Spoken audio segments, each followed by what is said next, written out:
Today's topic is to combine the two lists by maintaining the duplicates in the first list.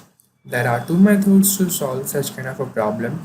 Method 1 to use a set method and the method 2 to use a set and extend method. Let's start from the first method, that is to using a set method.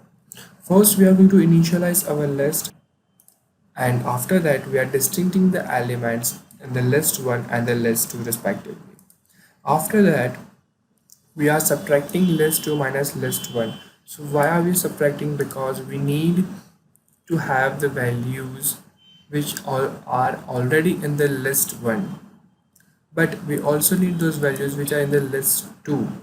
But since the list 2 it covers the few elements like 10 and 30 which are already in the list 1, so we need to remove those values. So we are subtracting the list 2 minus list 1, which is going to remove these values.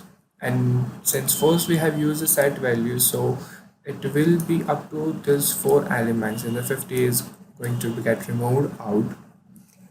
And after that we are first adding the list 1 to the list 3 values, and after that we are storing those values in the list number 3.